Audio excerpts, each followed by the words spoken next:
Queria convidar os irmãos, sem mais delongas, a abrirmos as nossas Bíblias em Gênesis 45. Gênesis capítulo 45, nós vamos ler dos versículos 4 ao versículo 8.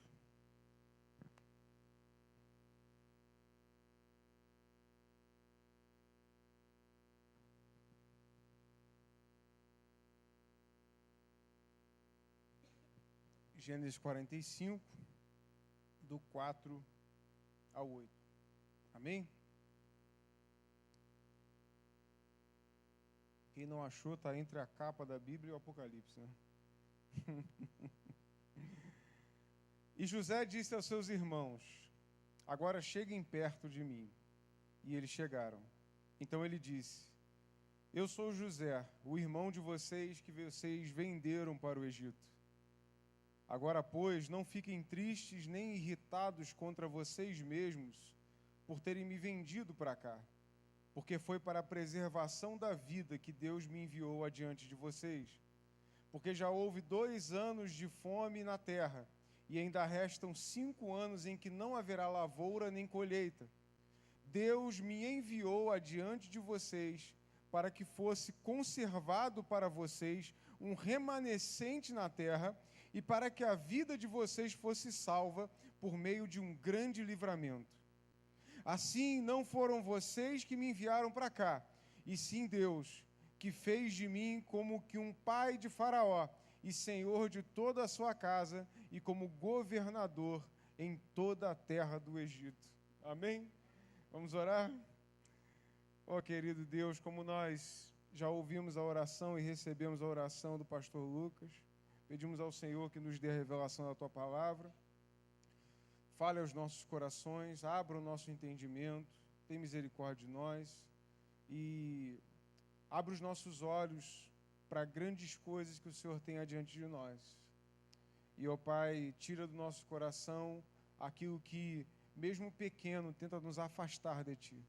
É o que pedimos e Te agradecemos em nome de Jesus. Amém.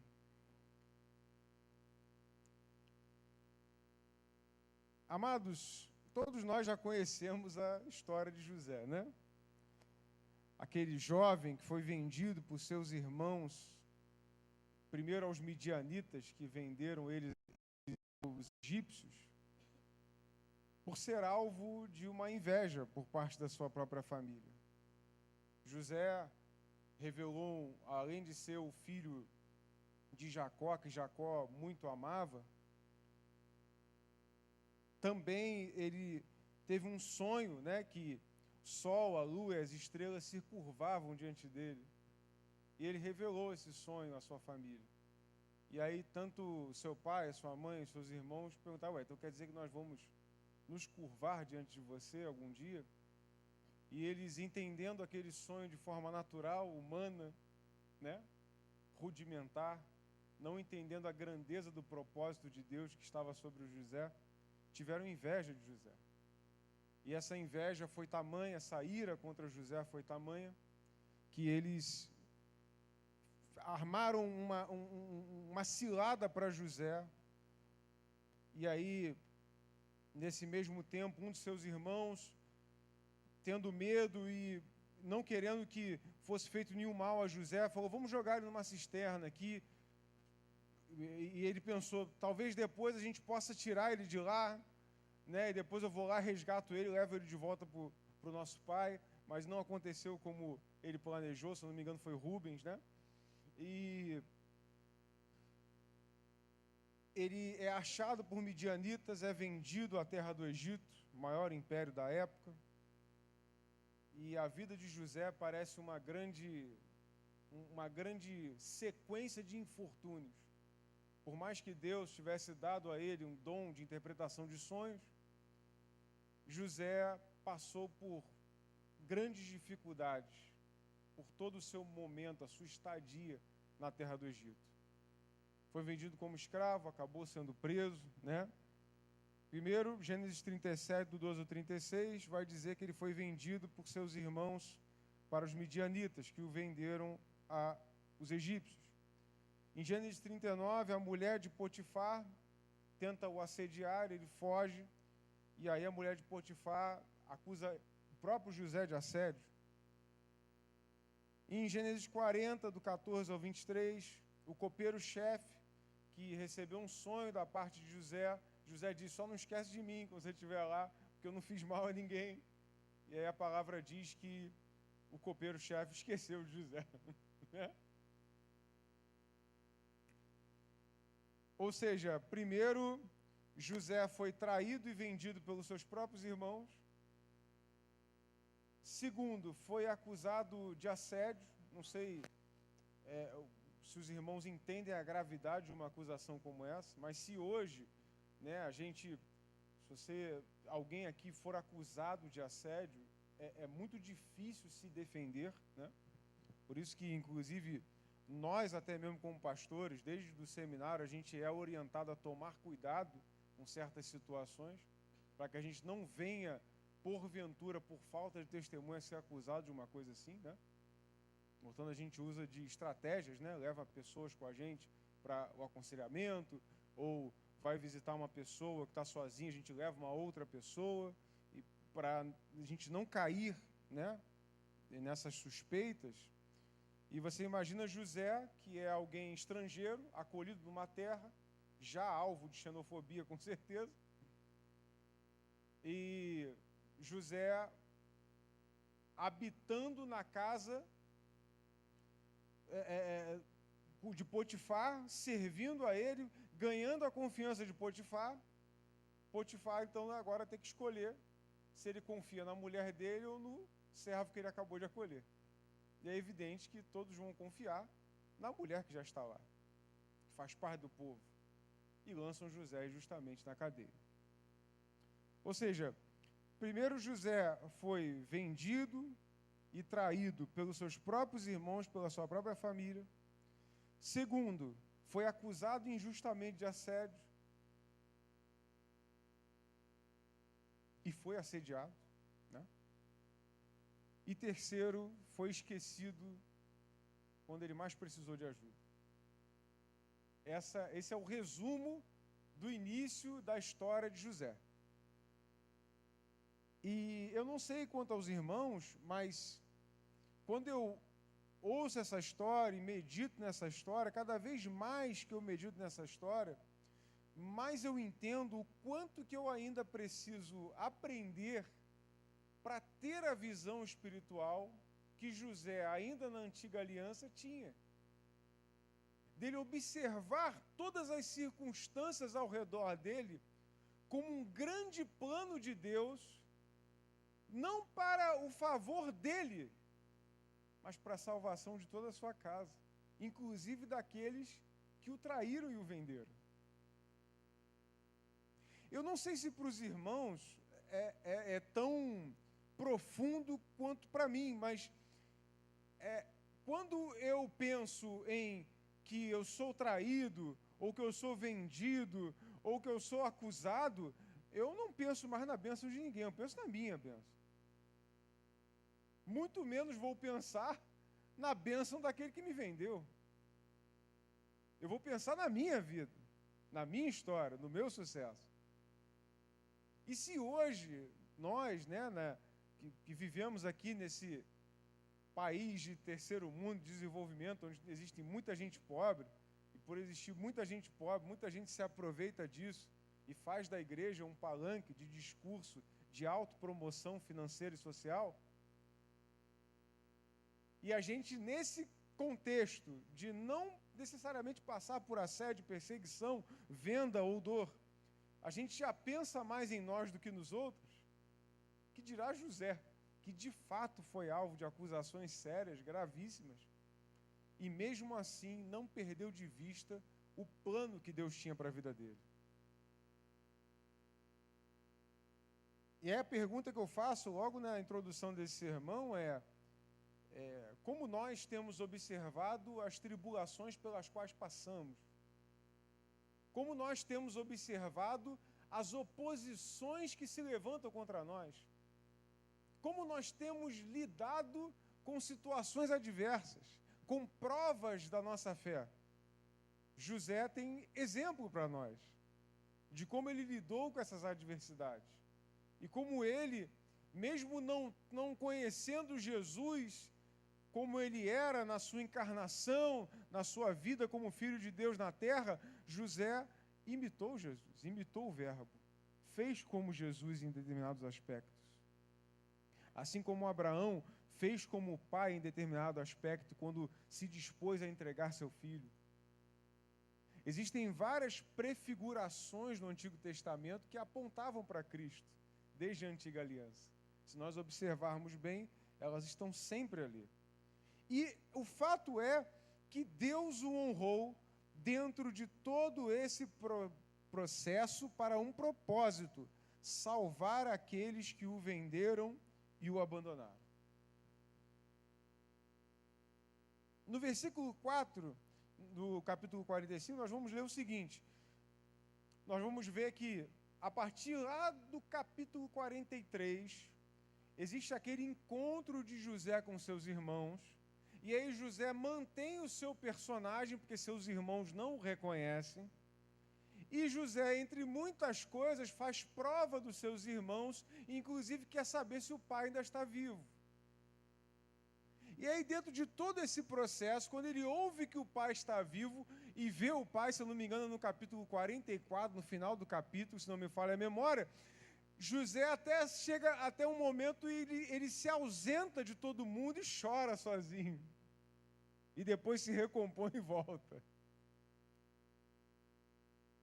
Eu percebo, amado, que ao longo de toda essa história não há registro de rancor ou de mágoa da parte de José para com seus irmãos.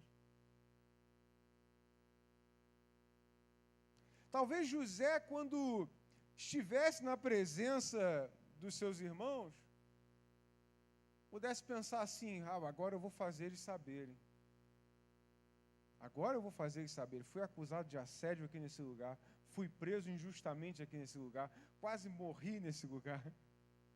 Esqueceram de mim nesse lugar, agora eles vão ver. Como é que é? Minha vitória tem sabor de mel. Né? Quem me viu passar na prova e não me ajudou, quando vê na bênção, vai se arrepender. Vão estar na plateia e eu no palco. Porque a minha vitória tem sabor de mel. Isso é totalmente o contrário do que a Bíblia ensina. E isso é claro que é uma música, né? A gente ataca o tempo inteiro a compositora dessa música, mas existem outras e uma linha de pensamento que gira em torno dessa música. Não é só uma música. E a gente apedreja a moça como se fosse só culpa dela. Não. É uma cultura que se perpetua no meio evangélico. A cultura do eu e mais ninguém. O que interessa é a minha bênção, a minha vitória, o meu propósito, as minhas coisas, o meu sucesso, eu vencer na vida, eu estar na bênção, meu chamado, meu ministério, a minha vida com Deus, a minha... E cada vez mais nós vamos excluindo nós. Só que José, mesmo em meio a tanta situação adversa, ele não esqueceu do nós. E para José, nós não era qualquer gente. Nós eram aqueles que o venderam e o abandonaram. E que depois sujaram as suas vestes no sangue de um animal e chegaram para o pai e falaram: pai, ele morreu. José, mesmo assim, nutre grande amor por ele, prefigurando o amor que Cristo teria por nós. E aí José disse a seus irmãos: cheguem perto de mim. Então ele disse: eu sou José, eu sou o irmão de vocês, que vocês venderam para o Egito. Só que antes que esses irmãos pudessem falar qualquer coisa, como se dissessem assim: deixa eu fazer eles se sentirem um pouco culpados pelo que eles fizeram. Não, José, antes deles falarem, já começa a dizer antes: vocês não fiquem tristes, nem irritados contra vocês mesmos, por vocês terem me vendido para cá. Porque foi para a preservação da vida. Da vida de quem? De toda a família dele. Que Deus me enviou adiante de vocês. Você já parou para pensar, meu querido, minha querida, que todas as provas que você passa, todas as tribulações, dificuldades, privações, doenças, enfermidades, tudo isso está debaixo dos olhos de Deus? E que em nenhuma dessas lutas e dessas tribulações Deus te abandona? E que ainda no meio dessas tribulações e através delas, Deus quer te usar para glorificar o seu nome, para levantar o nome dele em meio àqueles que estão à sua volta e que não conhecem o Senhor. Porque o fato é, amado, que José conviveu com Jacó e seus irmãos, que têm os nomes representando as tribos de Israel futuramente. E José tinha como bisavô Abraão, que foi conhecido como o pai da fé. E com certeza Jacó ensinou a José a respeito de Abraão. Percebam que até esse momento não existia a lei de Moisés. Qual era a lei que eles tinham? Eles aprenderam de quem o que era certo e o que era errado? Por que José sabia que era errado deitar na cama com a mulher de Potifar? De onde que ele tirou essa moral? De onde que ele tirou esse conceito de certo e errado, irmãos? Certa vez um colega meu de trabalho disse assim, bom, uma vez eu fui falar, eles conversam comigo porque sabem que eu não fico afrontando duramente, né? Eu paro para ouvir. E aí eles falaram assim, não, eu fui falar com um colega nosso aí do trabalho, que também é evangélico, e fui falar para ele que tem registro dos 10 mandamentos em civilizações mais antigas do que os hebreus. E tal. E a gente sabe, irmãos, que todos os registros, só um parênteses, né? Todos os registros do mundo antigo são muito remotos. E uma das maiores evidências comprovadas e com referências cruzadas que nós temos do mundo antigo é a Bíblia. Não sei se vocês sabem, o Antigo Testamento é um dos maiores tratados de história antiga que nós temos no mundo. Nós não temos muitos relatos da história. Existem, por exemplo, mais evidências de que Jesus existiu do que Pitágoras. É incrível nós pensarmos nisso, né? Mas ele disse que existem civilizações mais antigas que já tinham uma espécie de 10 mandamentos. E ele se surpreendeu quando eu disse para ele assim, eu não duvido que isso realmente tenha existido. É sério, Rodrigo? Eu falei, não duvido não. Sabe por quê? Porque Romanos 1 vai dizer que todos os seres humanos são indesculpáveis, porque todos sabem o que é certo e o que é errado, e mesmo não tendo conhecido a Cristo, eles ainda são culpados pelo pecado que cometem, porque todo homem nasce dentro de si com a essência de Deus, e por nascer criado desse Deus maravilhoso, eles sabem automaticamente, eles sabem pelo DNA deles o que é certo e o que é errado. E eles não precisam de lei para isso. Qual é a maior prova disso? De que antes de Moisés já haviam pessoas preocupadas em agradar a Deus, mesmo não tendo lei escrita em tábuas de pedra. Aí, meu Deus, Botino, achou que eu fosse discordar dele. Não, eu usei o que ele estava falando para falar da palavra ao mesmo tempo. Porque Romanos 1 vai dizer, quando Paulo vai fazer, está querendo recursos da igreja de Roma para essa viagem missionária, que a gente estima que foi para a Espanha, viagem essa que ele nunca chegou a fazer, né? Ele pede recursos para a igreja de Roma e ele diz, aqueles homens são indesculpáveis, porque trocaram a glória de Deus pela imagem de criaturas, adorando a criatura ao invés do Criador. Deus os submeteu a condições reprováveis, ao passo que até os homens e as mulheres mudaram o curso natural de suas relações por outra, abominável à natureza. Enfim, todo esse texto. Portanto, José havia aprendido com Jacó, que aprendeu de Isaac, que aprendeu de Abraão, e Abraão aprendeu, Deus sabe lá como e de quem? mas nós sabemos que existia um sacerdote ali para quem Abraão deu aquela parte de todos os despojos de guerra. Quem era esse sacerdote? Que Hebreus vai falar que é um tipo de Cristo. Começa com mel. Eita, Reginaldo, coisa boa. Reginaldo está dormindo na escola dominical, não. Melquisedeque, que era o sacerdote de Nós tem Jerusa, sacerdote de Salém, né? E Hebreus vai dizer que ele era um tipo de Cristo. Ninguém sabe de onde é que ele veio, nem é sacerdote de que igreja, de onde, mas ele estava lá, né? Provando que existem registros do mundo antigo, quais nenhum de nós aqui tem acesso, né? Coisas que aconteceram nos meandros ali do mundo antigo que nós não conhecemos. O que a Bíblia deixa registrado? Aquilo que nós precisamos saber, né? Só um parênteses aqui para a gente. Então José com certeza aprendeu de Jacó, que aprendeu de Isaac, que aprendeu de Abraão, os princípios de Deus. E não só José aprendeu, mas os seus irmãos mais velhos também aprenderam. E nós não poderíamos traçar um paralelo disso com a igreja, irmãos? Nós temos muitos irmãos aqui reunidos. Alguns absorvem mais aquilo que é dito no púlpito e que é ensinado do que outros. Mas não é porque uns estão aprendendo mais rápido do que outros que nós vamos descartar os que estão lentos ou os que estão tendo dificuldades. Nós aprendemos isso com José.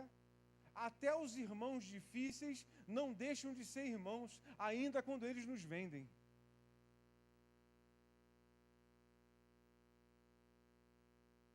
Isso é uma realidade, irmãos, que primeiro em mim, eu estando hoje como pastor, é difícil para eu absorver. Acredito que para os irmãos também. Até os irmãos que estão te vendendo hoje continuam sendo irmãos se assim Deus disser. E Deus tinha uma aliança com aquele povo, com aqueles irmãos de José, desde Abraão. Ele disse: Abraão, a tua descendência vai ser separada uma terra para esse povo, tua descendência será numerosa. E está lá as 12 tribos de Israel com os nomes dos 12 filhos de Jacó. Por quê? Porque Deus tinha uma aliança. Ou seja, não guarde rancor, nem mágoa, nem se afaste, nem se endureça com aqueles que Deus tem uma aliança. Ainda que essas pessoas tenham errado com você, te traído, te vendido, te amaldiçoado, te invejado, eles continuam sendo filhos da mesma aliança que eu e você. Isso é algo difícil de entender e de absorver, mas é algo bíblico para se absorver. E quantos que eu conheço hoje, desigrejados, que usam essa desculpa? Fui traído, fui humilhado, falaram mal de mim, menosprezaram meu ministério, me perseguiram. Eu digo, José passou por tudo isso. Às vezes a gente fala de Jesus, não, mas Jesus era Jesus, né, Helena? Não, Jesus... Então eu falo de José. José era homem igual a nós. E não guardou rancor dos irmãos que o traíram e o venderam. Porque uma igreja que erra não deixa de ser igreja. Porque essa igreja é fruto de graça e não de lei. Então, antes que os irmãos pudessem falar alguma coisa, dizer, meu Deus do céu, esse homem agora está governando o Egito, nós viemos comer na mesa dele, ele vai mandar matar todos nós. Com certeza ele está cheio de ódio no coração. Ele diz, não fiquem tristes, nem fiquem irritados contra vocês mesmos, por terem me vendido para cá. Porque foi para a preservação da vida que Deus me enviou adiante de vocês. Entenda isso, meu irmão e minha irmã. As tribulações que você passa, as dificuldades, os problemas, é o envio de Deus para a tua vida, para coisas maiores do que você.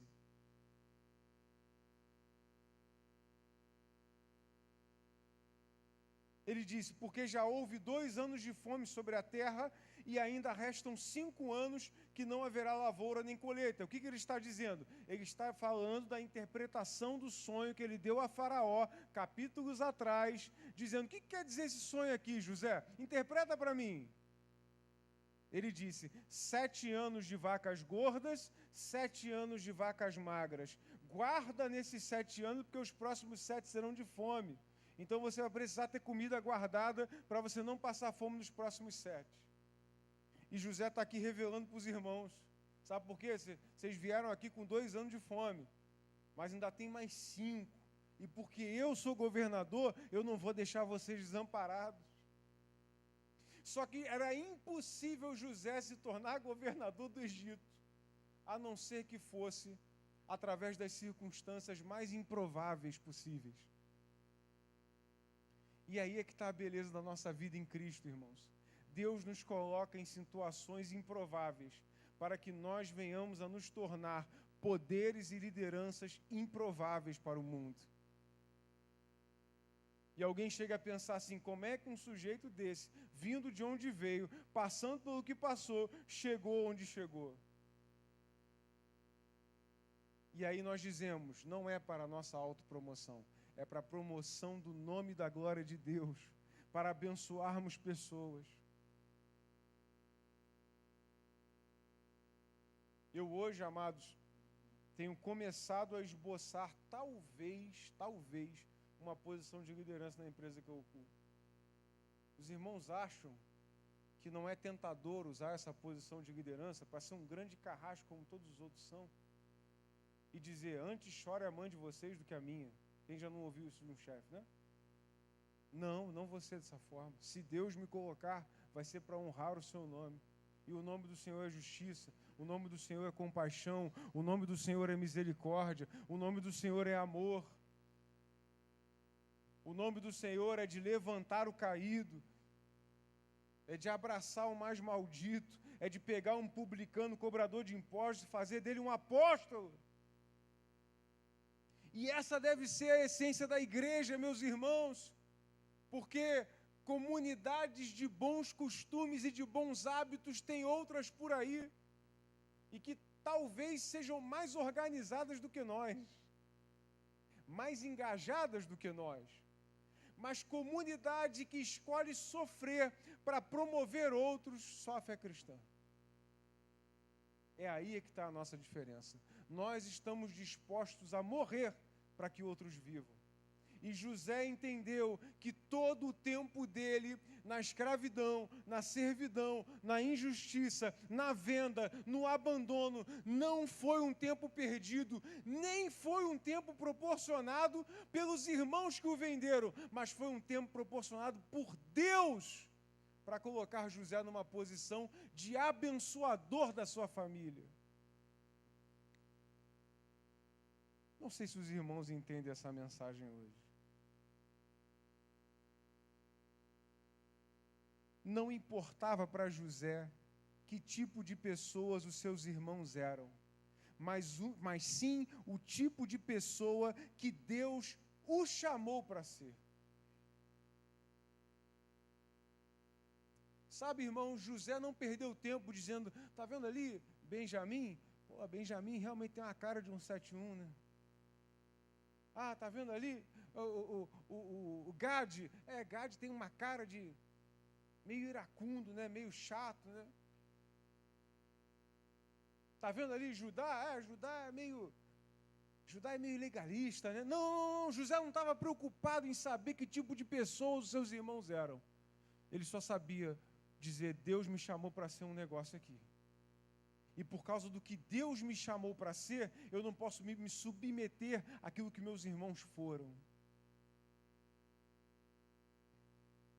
Diante da realidade assustadora da vida, José decidiu não enxergar a sua trajetória como fruto do acaso ou das consequências das decisões dos homens à sua volta, mas sim como o desenho perfeito de Deus para o resgate do seu povo. Como você enxerga a sua trajetória? Como você enxerga a tua vida até o dia de hoje? É um conjunto de acasos? Porque eu sinto te dizer, se você considera a tua vida um conjunto de acasos e de sorte ou azar, você é um ateu, você não crê em Deus. Porque se você crê em Deus, você entende que Ele é soberano e ainda nas situações mais difíceis da sua vida, Deus está com você, preparando uma história, desenhando um caminho, qual nós podemos sair dessa vida sem entender, mas que um dia vai ser revelado para nós. E para nós vivermos o melhor de Deus para nós temos que parar de observar a realidade da nossa volta por aquilo que os homens fazem com a gente. Tá vendo? Fulano bateu no meu carro hoje, aí amanhã eu tenho que ter uma dívida de não sei quanto, aí fulano que ia me vender tal coisa não me vendeu, o outro me deveu, aí eu estou devendo não sei quem. Você está observando a sua vida como um gentio, observa a tua vida como José observou. Ele entendeu que todas aquelas circunstâncias adversas cooperaram para ele ser governador. E depois que ele se torna governador, ele não pensa nele, ele pensa na sua família.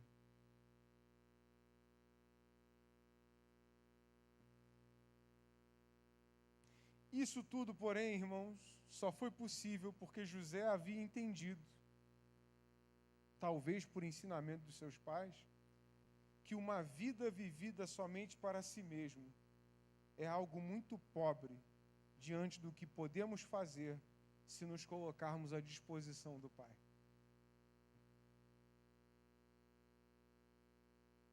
Quantos de nós pensamos, né, irmãos? Quando eu tiver aquele emprego e aquele salário, aí eu vou entregar minha contribuição para a igreja. Quando eu estiver naquela posição e acertar minhas contas, aí eu vou me colocar à disposição da obra. Não, quando eu tiver isso aqui na minha vida, aí eu vou começar a ser fiel. Eu não estou falando de dinheiro. Quando eu estiver nessa altura do campeonato, aí eu vou começar a ler mais a Bíblia. Não, meu querido. Você tem que começar a ser fiel a Deus quando te vendem. E não deixar de ser fiel quando você estiver governando. José começou a ser fiel a partir da venda e do abandono de seus irmãos. E não deixou de ser fiel quando se tornou governador sobre todo o Egito.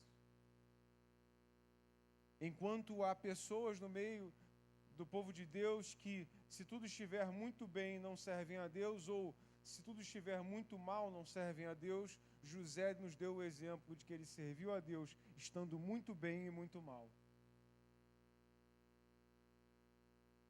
E em momentos, eu tenho certeza que ele, como homem, não entendeu aquilo pelo qual ele estava passando.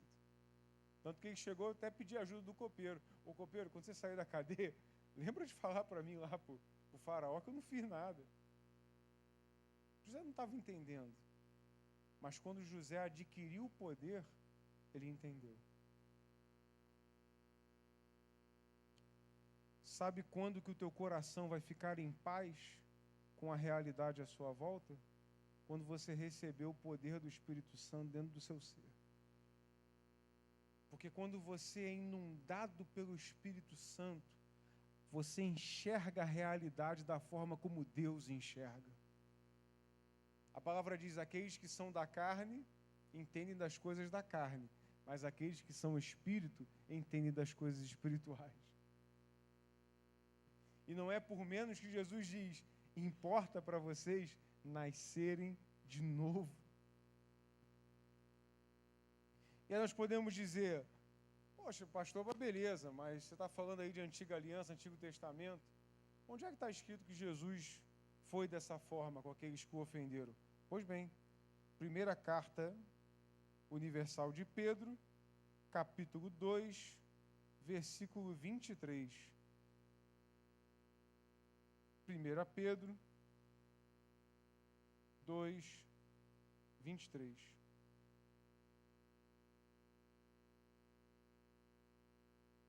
Aliás, através até antes, no 22, né, quando Pedro está falando sobre o caráter de Jesus, olha o que ele está dizendo. Pois ele, quando insultado, não revidava com insultos. Quando maltratado, não fazia ameaças, mas se entregava àquele acraseado, né? Entregava-se àquele a quem julga retamente. Amados, se nós queremos dar bom testemunho da nossa fé, nós não podemos revidar mal com mal, insulto com insulto, nos vingar uns dos outros. Mas nós precisamos confiar no juízo de Deus. E se Deus resolver salvar aquele que nos insulta, que não sejamos como Jonas, para brigar com Deus porque queria ver a condenação daqueles que ele odeia. O problema não era Deus, o problema era Jonas. Jonas devia amar Nínive como Deus amava Jonas. E assim também nós devemos amar uns aos outros da mesma forma que Deus nos amou. E às vezes nós nos esquecemos o quanto que somos amados por Deus. Quantos já leram o Evangelho de João? O Evangelho de João narra que ele fala dele mesmo como aquele que é mais amado por Jesus. Já notaram isso? Aquele que é mais amado por Jesus. Alguém pode pensar que essa é uma declaração narcisista. Pô, o sujeito escreve o Evangelho e ele diz que ele é o mais amado por Jesus, meu Deus do céu. Que narcisismo é esse, né? Quem é João para pensar dessa forma? Mas os irmãos entendem errado, deixa eu explicar. A palavra do Senhor vai dizer que aquele a quem muito perdoa, muito ama, não é isso? Quem é muito perdoado, muito ama. Quando João diz que ele era o mais amado por Jesus, é porque ele sabia muito bem da dimensão dos pecados dele. Ele não diz que ele é o mais amado porque ele é o bonzão. Ele diz que é o mais amado porque ele sabe o quanto que ele precisa de misericórdia. E ele sabe o tamanho da misericórdia que Jesus depositou nele. E aí é que está o segredo, irmãos. Você entende o tamanho da misericórdia de Deus que está sobre a sua vida? Você consegue compreender o quanto que você é alvo do favor e da graça de Deus? O quanto que a sua vida é um privilégio, o quanto que as pessoas à sua volta são um privilégio, o quanto que a sua igreja é um privilégio, o quanto que as coisas que você tem em casa são uma bênção, um privilégio. José, mesmo sem casa, entendeu isso. José, mesmo sem casa, entendeu isso. E ainda, dentro desse raciocínio, nós temos Mateus, capítulo 6, no versículo 14, que ele vai dizer: porque se perdoarem aos outros as suas ofensas, também o Pai de vocês que está no céu perdoará vocês. Se, porém, não perdoarem aos outros as ofensas deles, também o Pai de vocês não perdoará as suas ofensas. Quem perdoa é perdoado. Quem não perdoa não vai ser perdoado. Essa é a verdade da palavra de Deus. Enquanto nós guardamos rancor e mágoa daqueles que nos feriram ou nos ferem, nós retemos no céu o perdão de Deus sobre nós.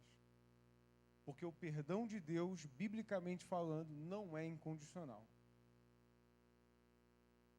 Não é. Ele diz: se vocês perdoarem os outros, serão perdoados por mim. Se vocês não perdoarem os outros, não serão perdoados por mim. Ou seja, isso é uma condição. Então, o perdão de Deus não é incondicional. Porque existe uma condição. Jesus diz: eu não quero que você faça nada, meu querido. Nada que você puder fazer vai ser um fator meritório para a tua salvação.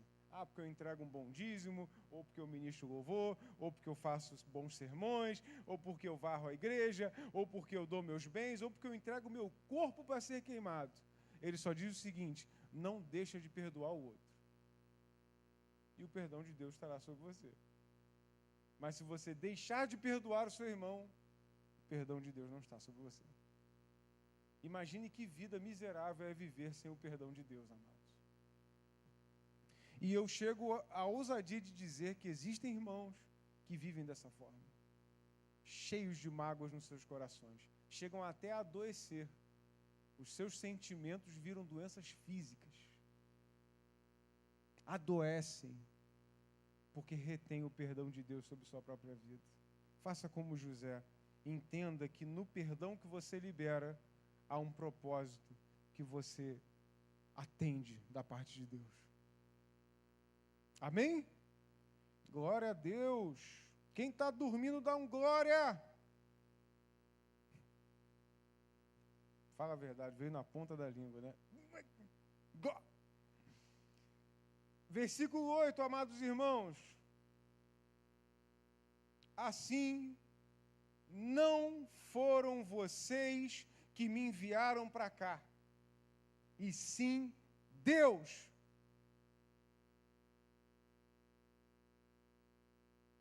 Quem é que quis que José fosse escravo no Egito? Deus. Quem é que permitiu a acusação de assédio sobre José? Deus. Quem é que deixou o copeiro se esquecer de José? Deus. E quem é que fez José governador? Deus. Nós damos glórias a Deus por aquilo que conquistamos, mas damos glórias ao diabo por aquilo em que somos atribulados. Quando, na verdade, toda a glória é de Deus. Mesmo em meio às tribulações, às perseguições, damos graças a Deus. É isso que Paulo diz. Nós não podemos atribuir glória ao diabo por aquilo que é um propósito de Deus para nossas vidas. Versículo 8, assim não foram vocês que me enviaram para cá, e sim Deus, que fez de mim como que um pai de Faraó. Aqui esse termo pai tem um sentido de conselheiro, porque foi de fato o que José foi para Faraó. Senhor de toda a sua casa e como governador em toda a terra do Egito. Versículo 8, amados, ao mesmo tempo, José retira o crédito e a culpa dos seus irmãos, ao afirmar que não havia sido eles que haviam enviado ao Egito. Porque podia ser que os irmãos pudessem pensar assim, bem, nós vendemos José, mas também se não tivéssemos vendido, José não seria governador, e atribuíssem essa glória para eles. E ao mesmo tempo, José tira a culpa deles e dizer, olha, fiquem tranquilos, não fiquem irritados contra vocês mesmos. Não foram vocês que me enviaram para cá, mas Deus. Ou seja, José tem o cuidado para tanto não acusar os irmãos, mas também não tirar a glória de Deus. E assim também nós devemos ser. Não devemos atribuir acusações sobre os irmãos. Não devemos julgar os irmãos. Não devemos perseguir, abandonar os irmãos, falar mal dos irmãos. Mas também não podemos dar glória a outros irmãos que é exclusivamente de Deus. Pastor, quando nós fazemos isso? É muito simples. Quando nós julgamos irmãos pelas lentes dos homens. Está vendo aquele irmãozinho lá? Ele é tão gente boa, né? Sempre me ajuda em tudo, mas aquele não, aquele daí é filho do cão. Nós estamos tirando a glória de Deus. Porque o irmão que tem sido bom para você é para a glória de Deus. E o irmão que talvez esteja te perseguindo é para a glória de Deus também. Para o teu crescimento e para a tua maturidade. Para te ensinar a ser mais perdoador. Porque o diabo sabe que se ele retiver o perdão de Deus sobre você, a sua vida fica miserável. Então o que ele faz? Levanta pessoas debaixo da coleira de Deus, porque Lutero dizia isso, que o diabo é um cão na coleira de Deus. Ele levanta pessoas para tentar te tirar do caminho. E aí você chega e diz dessas pessoas, essas pessoas são mau caráter. né? Essa pessoa não vale nada. E aí chega por outro, não, esse aqui é muito gente boa. Tudo glória dos homens. Padrões humanos para se julgar pessoas. Quando, na verdade, aquele que tem sido bom para você é glória de Deus. Aquele que tem sido mal para você também é para a glória de Deus. Porque dele, por meio dele, para ele, são todas as coisas. Quer no céu, na terra ou debaixo da terra. Os irmãos, portanto, não se sentiram culpados nem com algum sentimento de vanglória. Não tentariam aplacar a culpa, como se não tivessem responsabilidade pelo que fizeram, mas assim como também não seriam consumidos pelo remorso de terem feito tanto mal ao seu irmão. José, então, com poucas palavras, revelou, ao mesmo tempo, primeiro, não demonstrou rancor ou mágoa para com seus irmãos. Segundo, não aplacou a culpa deles também, por entender que o propósito de Deus não anula a responsabilidade humana. E terceiro, glorificou a Deus em todo o processo, sem nem atribuir para si mesmo mérito algum, mas entendendo a missão que Deus o havia confiado. E por último, irmãos, aplicações práticas aqui desse sermão. Primeiro, não devemos demonstrar insatisfação, murmurar ou amaldiçoar a nossa realidade. Deus continua no seu alto e sublime trono, e mesmo que a vida pareça um barco à deriva, você não deixou de ser filho de Deus. Essa é a sua identidade. Ele tem um plano para a sua vida.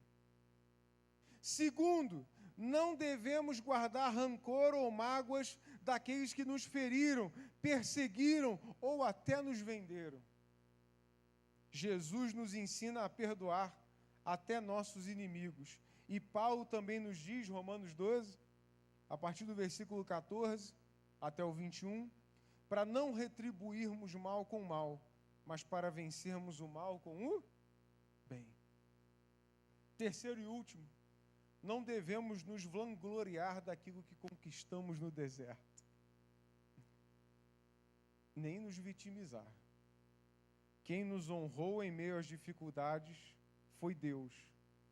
E Ele é quem é digno de toda honra, glória e louvor.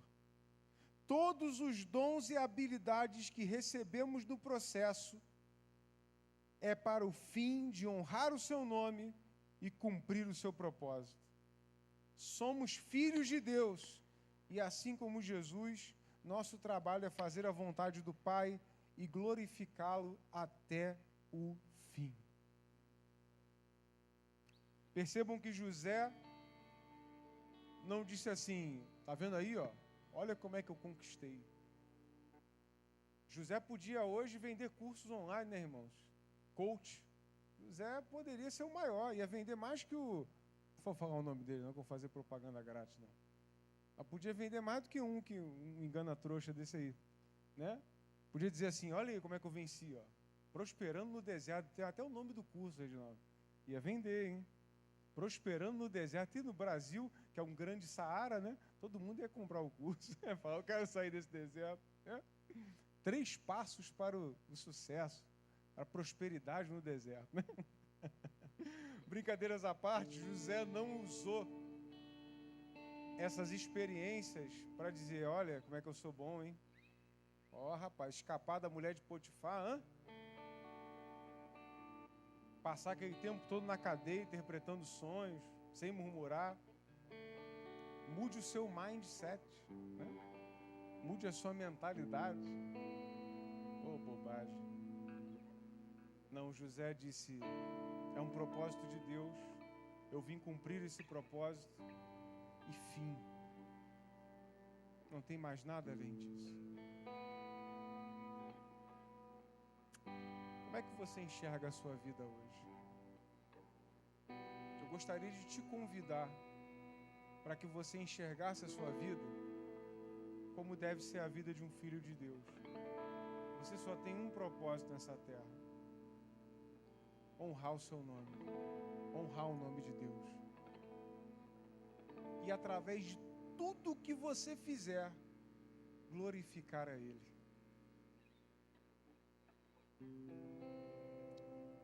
Sebastian Bach, ao fim das suas composições, das suas partituras, ele escrevia uma frase: somente a Deus a glória, só lhe deu glória.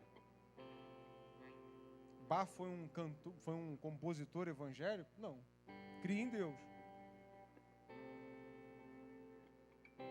Antes que existisse essa divisão meio abominável entre música sagrada e música do mundo, né? Muitos compositores acreditavam em Deus e deixavam impressas nas suas partituras a sua devoção. E até hoje, mesmo depois de Bach morrer, a gente ainda vê aquelas composições como um testemunho da glória de Deus na vida dele. E assim deve ser a sua vida. Quando você entender que a sua vida é para a glória de Deus, você vai deixar as murmurações de lado, as mágoas, os rancores, as grandes brigas com Deus, e vai abraçar o propósito dele na sua vida. Essa é a sua identidade em Cristo Jesus. Com esse sermão a gente inaugura uma série de sermões aqui na nossa igreja, que é a identidade, a marca de uma igreja relevante.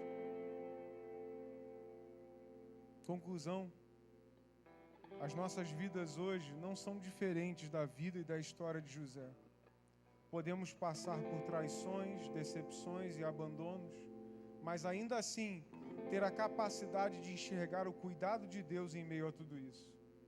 Mesmo sem entendermos toda a dimensão do plano de Deus, podemos nos lembrar que somos filhos e, como tais, não fomos abandonados pelo Pai. Como a sua palavra diz em Isaías 49, versículo 15, o Senhor responde: será que uma mulher pode se esquecer do filho que ainda mama, de maneira que não se compadeça do filho do seu ventre? Mas ainda que esta viesse a se esquecer dele, eu, porém, não me esquecerei de você, diz o Senhor. Sua identidade é de filho de Deus, sua vida está nas mãos dele. É tempo de confiar tanto na sua palavra, a ponto de abandonar a mágoa, o ódio, o rancor, a inveja, a ira, a murmuração e a ingratidão. Somente ao amar muito a Deus e confiar nele, é possível viver esta vida com o coração e a disposição de José.